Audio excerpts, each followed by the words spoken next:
इश्क में धोखा खाकर आशिक बना खूनी दरिंदा। भोपाल मध्य प्रदेश की सच्ची घटना। नमस्कार दोस्तों, मैं शिवा। अगर आप हमारे YouTube चैनल पर पहली बार आए हैं तो हमारे YouTube चैनल को सब्सक्राइब जरूर करें। चलिए वीडियो को शुरू करते हैं। उद्यन दास की कई माशूकाएं थीं।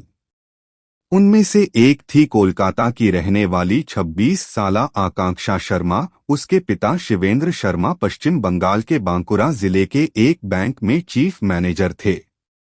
भोपाल मध्य प्रदेश के तकरीबन 32 साला उद्यन दास को अय्याशी करने के लिए दौलत नहीं कमानी पड़ी थी, क्योंकि उसके माँ बाप इतना कमा कर रख गए थे कि अगर वह कुछ काम नहीं करता तो भी जिंदगी में कभी भूखा नहीं सोता। उद्यन दास की कई माशूकाएं थीं। उनमें से एक थी कोलकाता की रहने वाली 26 साला आकांक्षा शर्मा, जो MSc पास थी। उसके पिता शिवेंद्र शर्मा पश्चिम बंगाल के बांकुरा जिले के एक बैंक में चीफ मैनेजर थे। अब से तकरीबन 8 साल पहले आकांक्षा शर्मा की दोस्ती फेसबुक के जरिए उद्यन दास से हुई थी। फेसबुक चैटिंग में उद्यन दास ने खुद को IFS अफसर बताया था, जो अमेरिका में रहता है और अक्सर भारत आया करता है। अपने पिता BK दास को उसने भेल भोपाल का अफसर बताया था, जो रिटायरमेंट के बाद रायपुर में खुद की फैक्ट्री चला रहे हैं, और मां इंद्राणी दास को पुलिस महकमे से रिटायर्ड DSP बताया था। उसने मां का भी अमेरिका में रहना बताया था। उद्यन दास ने आकांक्षा शर्मा को यह भी बताया था कि वह IIT दिल्ली से ग्रेजुएट है। आजकल जैसा कि आमतौर पर फेसबुक चैटिंग में होता है, वह आकांक्षा शर्मा और उद्यन दास के मामले में भी हुआ। पहले जान पहचान, फिर दोस्ती और उसके बाद प्यार। जल्द ही दोनों ने मिलना जुलना शुरू कर दिया। उद्यन दास भले ही भोपाल में रह रहा था, पर आकांक्षा शर्मा के लिए तो वह अमेरिका में था, इसलिए जल्द ही उद्यन दास ने उसे बताया कि वह दिल्ली आ रहा है। दोनों दिल्ली में मिले और कुछ दिन साथ गुजारे। उद्यन दास की रईसी का आकांक्षा शर्मा पर खासा असर पड़ा। वे दोनों एक साथ हरिद्वार, मसूरी और देहरादून भी घूमने गए और एक ही होटल में एक साथ एक कमरे में रुके।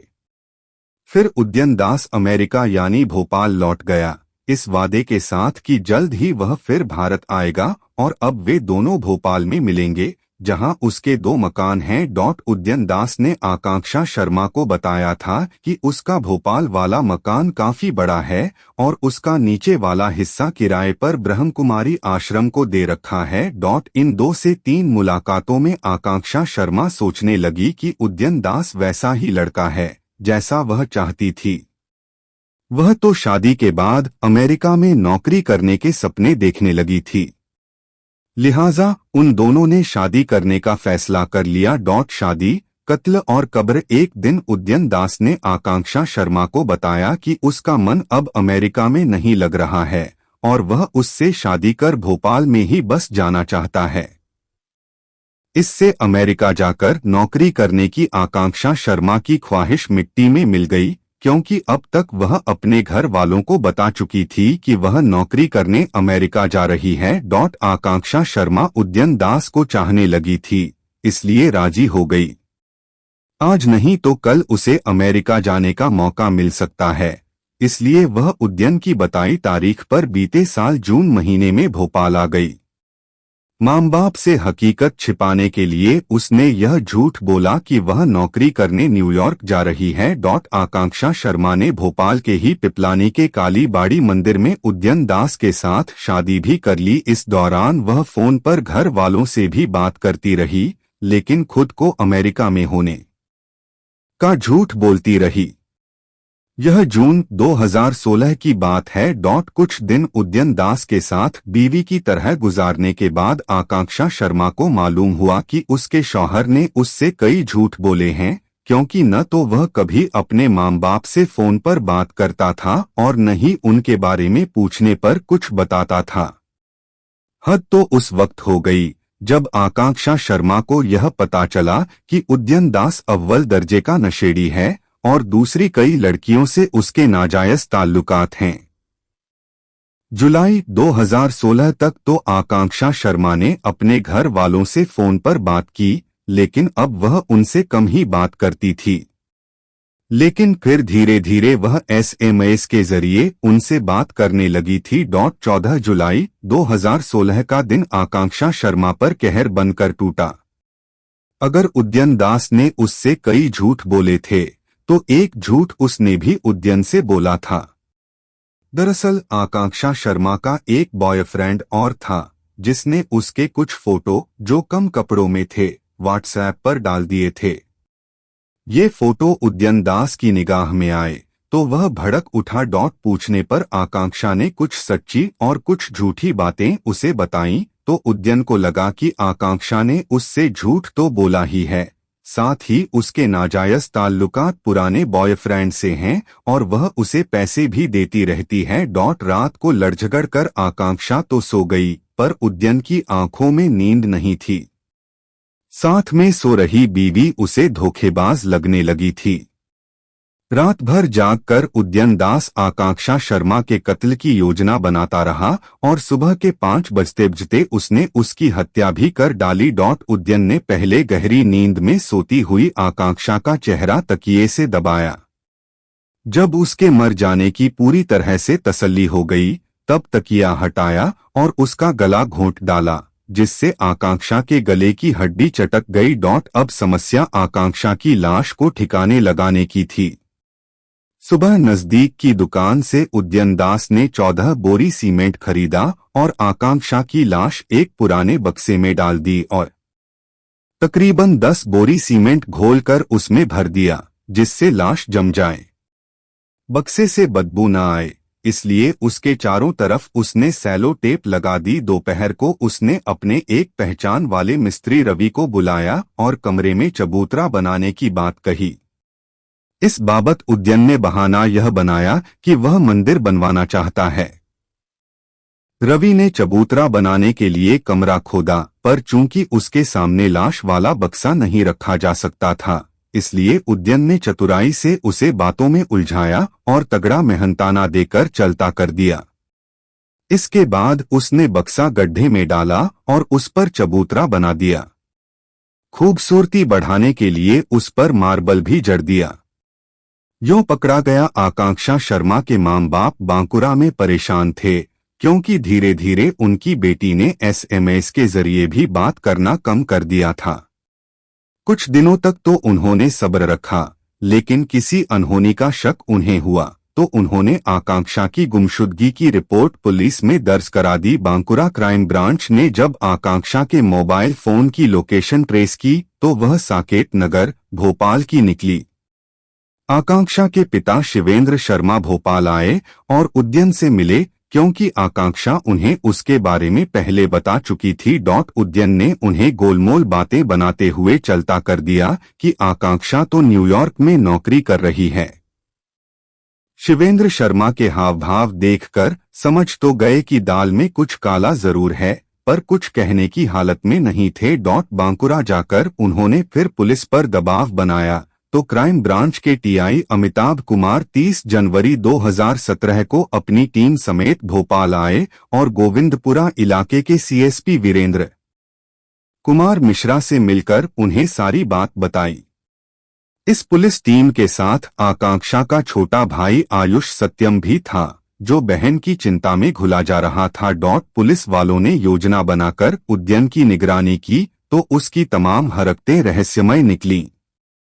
31 जनवरी 2017 और 1 फरवरी 2017 को पुलिस उद्यन की निगरानी करती रही। इससे ज्यादा कुछ और हासिल नहीं हुआ तो उन्होंने 2 फरवरी को उद्यन के घर MIG 62 sector 3A Saket Nagar पर दबिश डाल दी। उस वक्त उद्यन दरवाजे पर ताला लगाकर अंदर बैठा था। गोविंदपुरा थाने के एसआई सत्येंद्र सिंह कुशवाहा छत के रास्ते अंदर गए और उद्यन से मेन गेट का ताला खुलवाया। फिर तमाम पुलिस वाले अंदर दाखिल हुए। अंदर का नजारा अजीबोगरीब था। उद्यन का सारा घर धूल और गंदगी से भरा पड़ा था। तीनों कमरों में तकरीबन 10,000 सिगरेट के ठूंठ बिखरे पड़े थे और शराब की खाली बोतलें भी लुढ़की पड़ी थीं। खाने की बासी प्लेटें भी पाई गईं। जिनसे बदबू आ रही थी, पर सबसे ज्यादा हैरान कर देने वाली बात दूसरे कमरे में बना एक चबूतरा था, जिसके ऊपर फांसी का फंदा लटक रहा था और कमरों की दीवारों पर जगह जगह प्यार भरी बातें लिखी हुई थीं। चबूतरे के बाबत पुलिस वालों ने सवाल जवाब शुरू किए तो पहले तो उद्यन खामोश रहा, पर थोड़ी देर बाद ही उसने फिल्मी स्टाइल में कहा कि उसने आकांक्षा का कत्ल कर दिया है और उसकी लाश इस चबूतरे के नीचे दफन है। इतना सुनते ही पुलिस वालों के होश फाख्ता हो गए। उन्होंने तुरंत चबूतरे की खुदाई के लिए मजदूर बुला लिए। चबूतरा इतना पक्का था कि मजदूरों से नहीं खुदा, तो पुलिस वालों ने उसे जेसीबी मशीनों से खुदवाया। थोड़ी खुदाई के बाद निकला वह बक्सा जिसमें आकांक्षा की लाश 2 महीनों से पड़ी थी। बक्सा खोला गया तो उसमें से आकांक्षा की मुड़ी तुड़ी हड्डियां निकलीं, जिन्हें पहले पोस्टमार्टम और फिर डीएनए टेस्ट के लिए भेज दिया गया। खुली एक और कहानी, उद्यन दास के मां बाप कहाँ हैं, यह सवाल भी अहम हो चला था। पुलिस वालों ने जब उनके बारे में पूछा तो पहले तो उसने उन्हें टरकाने की कोशिश की, पर जैसे ही पुलिस ने उस पर 3rd डिग्री का इस्तेमाल किया तो उसने पूरा सच उगल दिया कि उसने अपने मां बाप की हत्या अब से तकरीबन 5 साल पहले रायपुर वाले मकान में की थी और उन्हें लान में दफना दिया था। मामला कुछ यूं था।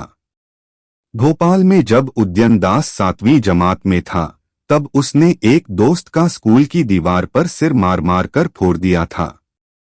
रायपुर आकर भी उसकी बेजा हरकतें कम नहीं हुई थीं। पढ़ाई लिखाई में तो वह शुरू से ही फिसड्डी था, पर रायपुर आकर नशा भी करने लगा था। मां बाप चूंकि उसे पढ़ाई लिखाई के बाबत डांटते रहते थे, इसलिए वह उनसे नफरत करने लगा था। जब कॉलेज की डिग्री पूरी होने का वक्त आया तो उसने मां बाप से झूठ बोल दिया कि वह पास हो गया है। इस पर मां बाप ने उसे नौकरी करने को कहा तो उसे लगा कि झूठ पकड़ा जाने वाला है, लिहाजा उसने मां बाप को ही ठिकाने लगाने का फैसला ले डाला। एक रात जब पिता चिकन लेने बाजार गए हुए थे और मां ऊपर की मंजिल पर कमरे में कपड़े रख रही थीं, तो उसने गला घोंटकर उनका कत्ल कर डाला। पिता जब बाजार से आए तो उनकी चाय में उसने नींद की गोलियां मिला दी और उनके गहरी नींद में चले जाने पर उनका भी गला घोंट दिया। मां बाप की लाशें ठिकाने लगाने से उसने मजदूर बुलाकर लान में 2 बड़े गड्ढे खुदवाए और देर रात लाशें घसीटकर उनमें डाल दी और सीमेंट से उन्हें चुन दिया। मां बाप की हत्या करने के बाद उद्यन ने रायपुर वाला मकान 30 लाख रुपए में बेच दिया और भोपाल आकर साकेत नगर वाले घर में ऐशो आराम की जिंदगी जीने लगा। निकम्मा और रयाश उद्यन चालाक भी कम नहीं था। उसने इंदौर से पिता का और इटारसी नगरपालिका से मां की मौत का झूठा सर्टिफिकेट बनवाया और उनकी बिना पर सारी जायदाद अपने नाम करा ली। मां की पेंशन के लिए जरूरी था कि उनके जिंदा होने का सर्टिफिकेट बनवाया जाए, जो उसने साल 2012 में दिल्ली की डिफेंस कॉलोनी के एक डॉक्टर से बनवाया और बैंक मुलाजिमों को घूस देकर हर महीने पेंशन निकालने लगा। वैसे उद्यन दास के मामले से एक सबक लड़कियों को जरूर मिलता है कि फेसबुक की दोस्ती उस वक्त जानलेवा हो जाती है जब वे उद्यन दास जैसे जालसाज और फरेबियों के चंगुल में फंसकर घर वालों से झूठ बोलने लगती हैं और एक अनजान आदमी से चोरी छिपे शादी कर लेती हैं। इसलिए सोशल मीडिया का इस्तेमाल उन्हें सोच समझकर करना चाहिए। सेक्स और सिर्फ सेक्स। गिरफ्तारी के बाद भोपाल से रायपुर और रायपुर से बांकुरा ले जाए गए उद्यन दास को जब 20 फरवरी 2017 को भोपाल लाया गया तब पता चला कि शादी के बाद अपनी बीवी आकांक्षा शर्मा के साथ वह खाने पीने के अलावा सिर्फ सेक्स ही करता रहा था। लगता ऐसा है कि सेक्स उसके लिए जरूरत नहीं बल्कि एक खास किस्म की बीमारी बन गई थी। लगातार सेक्स करने में वह थकता इसलिए नहीं था कि हमेशा नशे में रहता था। मुमकिन है कि आकांक्षा शर्मा को उसकी इस आदत पर भी शक हुआ हो और उसने एतराज जताया हो, लेकिन चूंकि वह एक तरह से उसकी कैदी सी होकर रह गई थी, इसलिए जीतेजी किसी से इस बर्ताव का जिक्र नहीं कर पाई और पूछने पर उद्यन ने पुलिस वालों को बताया कि वह जब 8वीं जमात में था तब जेब में कंडोम रखकर चलता था कि क्या पता कब कोई लड़की सेक्स करने के लिए राजी हो जाए।